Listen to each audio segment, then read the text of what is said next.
Hi, we're back again with another story.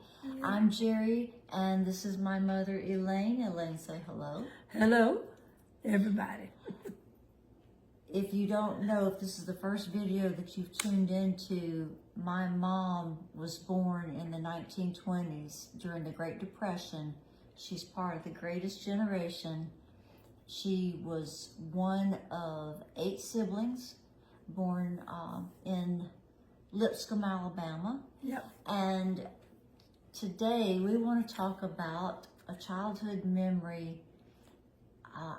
Everybody can remember that time that we were hurt as a child. It just kind of seared into our brains. We'll never forget it. So Mom's going to share a memory of an accident that happened to her when you were how old? I was about 2 years old or less. And so what was going on that day? Little 2-year-old Elaine, what happened? Mother had was getting all of us kids that could go, Denson, Betty, and myself. Mother was getting all of us dressed to go over to Georgia, and Daddy was going to take us all in his car and to see his parents over there in Georgia. And Daddy had me walking out in the backyard in my brand new little coat and bonnet Mother had made me. And she had made it out of beautiful material that felt like silk. And I can recall the feeling of it as a child, about 2 years old.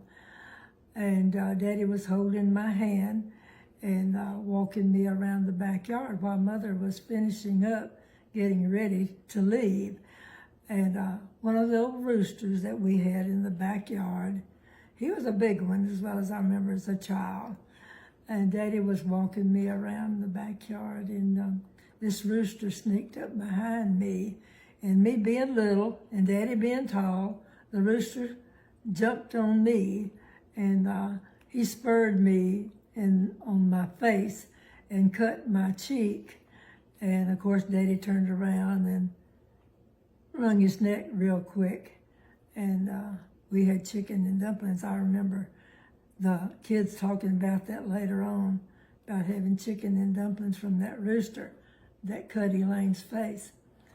But that's what happened to me, and that's kind of delayed our trip to Georgia until they could fix my face. And back then, we didn't run to the doctor for stitches or anything like that. We used what we had on hand, Mother and Daddy did, to kill any kind of germs that might have started an infection. So they had some... You didn't have Bactine? No, I didn't have Bactine. Didn't have alcohol? No. We had...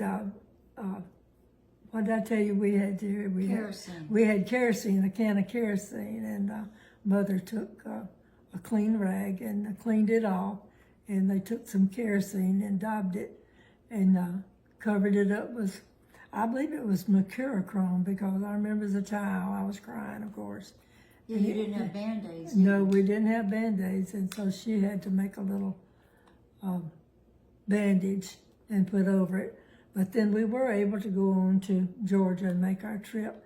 And I think in one of Aunt Betty's, or my sister Betty's, history that she wrote in the Halsey book not too long ago, in 2007, I think it was, that our nieces made up our album of history of the Halseys. That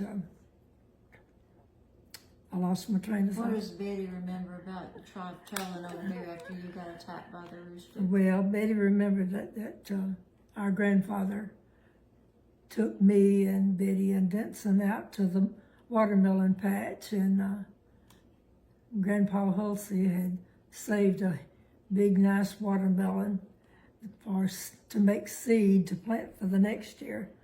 And he cut that big old watermelon open right there in the field for us and gave each one of us a bite of that watermelon.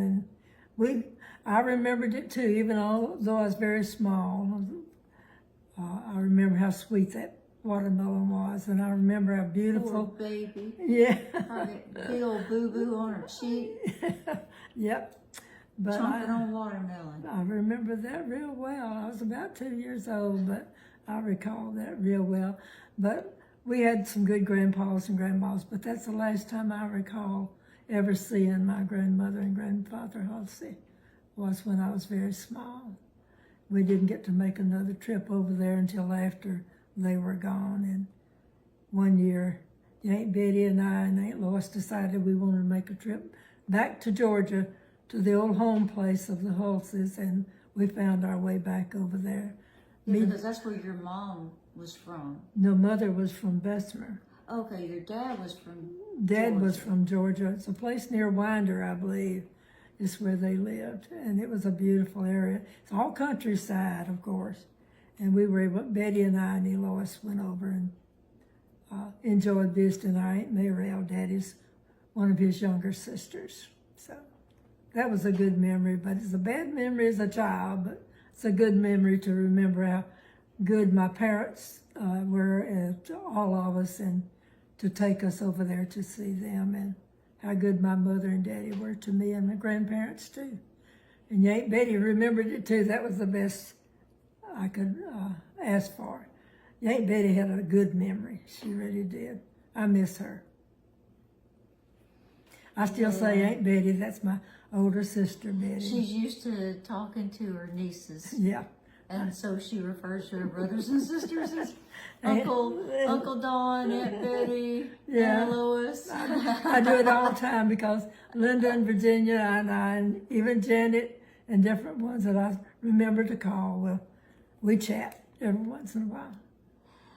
Okay, well, thanks, Mama. I know that was not such a great memory, getting attacked by the rooster. The rooster got his due. Yeah. The rooster ended up on the plate. Yep. Yeah, you don't mess with somebody's child. He ended up on the dinner plate. And we we remember the sweetness of the watermelon. Which was in Georgia. In Georgia. Yep, at Grandpa and Grandma houses. Well, that's all we have for right now. Again, I hope you'll continue to walk down memory lane with my mother. And it's really educational for me, and I hope you're enjoying these stories. We will see you next time. Bye-bye.